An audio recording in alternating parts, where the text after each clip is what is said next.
Salam alaikum, bonjour à tous. Sans langue de bois, en ce début d'année 2018, je vais vous proposer une vidéo qui développe un sujet que j'estime être le plus important de notre génération. Je m'explique. Dites que tous les indicateurs sont dans le rouge, le réchauffement climatique, la biodiversité, la déforestation. D'abord un petit rappel, 2 ans après la célèbre COP21 à Paris, l'objectif, je vous le rappelle, était de limiter le réchauffement climatique à 1,5 degré centigrade. Il semble plus que jamais irréalisable, les prévisions sont pessimistes. Et d'ailleurs, pour ce qui concerne les réchauffements climatiques, les émissions de gaz à effet de serre, donc du CO2, sont réparties cette année à la hausse. Donc ça confirme que pour l'instant, les choses empirent. L'engagement des États couvre à peine un tiers des réductions de gaz à effet de serre nécessaires et 15 000 scientifiques de 184 pays ont profité de cette COP23 à Bonn pour lancer un nouveau cri d'alarme. Un nouveau constat scientifique qui sonne comme un nouveau cri d'alarme. 2017 s'apprête à devenir l'année la plus chaude jamais recensée si l'on exclut les années où El Niño a sévi. C'est l'Organisation météorologique mondiale qui l'annonce dans un bilan publié en marge de la COP23. Alors je ne sais pas pour vous quel a été l'article qui vous a le plus marqué au cours de l'année 2017, mais pour moi c'est le suivant. Il s'intitule « Le cri d'alarme » de 15 000 scientifiques sur l'état de la planète. Cet article, il nous dit quoi? Il nous dit tout simplement que la quasi-totalité de la communauté scientifique mondiale, ce sont 15 000 scientifiques, ça n'est pas rien, s'accordent pour dire que la réalité du réchauffement climatique est aujourd'hui incontestable. Soit on va vers une trajectoire où on préserve les possibilités de la vie sur Terre, soit on risque d'aller de réchauffement en dérèglement à une crise écologique qui va nous emmener droit dans le mur. Le but, c'est de vous donner une réalité, mais en même temps de sortir avec des idées, des propositions pour qu'on puisse être acteur de notre destin. La première des choses, c'est évident, mais c'est malheureusement pas fait par beaucoup de gens, c'est de s'instruire, de lire, de réfléchir. Et là, je vais directement à l'essentiel. Moi, j'ai un livre qui a contribué à changer mon quotidien, c'est celui-ci. Le livre d'Hervé Kempf. Hervé Kempf, c'est l'un des meilleurs spécialistes de l'écologie aujourd'hui en France. Il a écrit plusieurs ouvrages sur cette thématique. L'un d'eux s'appelle « Comment les riches détruisent la planète ». Essayez de le lire et normalement, il vous fera le même effet que moi. Hervé Kempf, il est également à l'origine, avec d'autres journalistes, d'un site que je vous recommande, qu'il faut consulter régulièrement, pour ne pas dire quotidiennement, c'est reporter.net. N'oubliez jamais que la réflexion, l'instruction, l'éducation, c'est la première étape de la mobilisation. Deuxième point, là, tout le monde peut agir.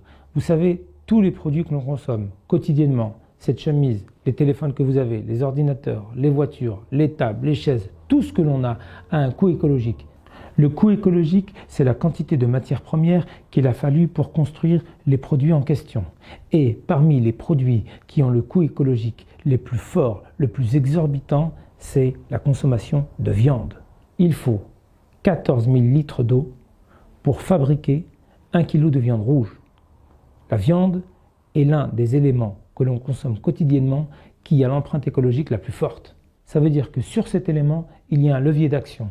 Moins consommer de viande, c'est mieux préserver la planète. Réduire sa consommation de viande, ça fait du bien à la planète, à la santé et à son portefeuille. Troisième levier, et là on peut tous agir à ce niveau-là, la réduction du gaspillage. C'est pas normal que dans nos sociétés développées, un tiers de ce qu'on achète finit à la poubelle. Et on sait qu'en islam, le gaspillage est l'une des choses les plus réprouvées par Dieu. Et ce qui est malheureux dans la communauté, c'est de constater combien on gaspille et parfois combien on gaspille pendant le mois du Ramadan. Le Ramadan, qui doit être le mois de la modération, est trop malheureusement synonyme dans beaucoup de familles du mois de la surconsommation.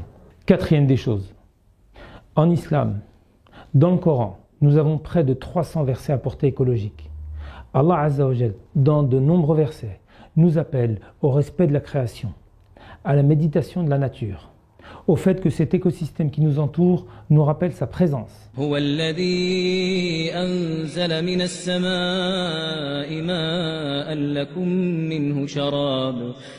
منه شراب ومنه شجر فيه تسيمون ينبت لكم به الزرع والزيتون والنخيل والأعناب ومن كل الثمرات إن في ذلك لآية لقوم يتفكرون. Autrement dit, la création est un dépôt qu'il a mis entre nos mains.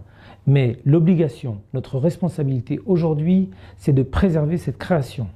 Notre responsabilité, ça n'est pas d'abîmer la nature, mais c'est de la préserver. Or, aujourd'hui, avec notre système de consommation, nous sommes en train d'abîmer cette nature, cette création que Dieu a mis entre nos mains.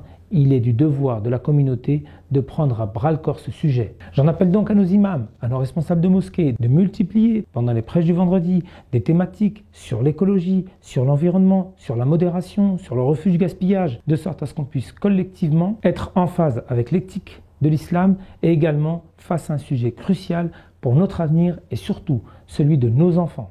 Cinquième chose, il y a énormément d'astuces du quotidien à développer, à multiplier, comme les transports en commun, comme l'utilisation du vélo, comme d'éviter la voiture, comme de mieux consommer, par exemple via les AMAP, les associations pour le maintien d'une agriculture paysanne. Et aujourd'hui, notre responsabilité, c'est d'être dans l'exigence d'efforts et non de résultats. Ce qu'Allah Azza wa Jal attend de nous, c'est d'être des éléments de transformation de cette société, pour le bien commun, pour la préservation de la planète, en étant en accord autant avec les versets coraniques qu'avec la connaissance scientifique.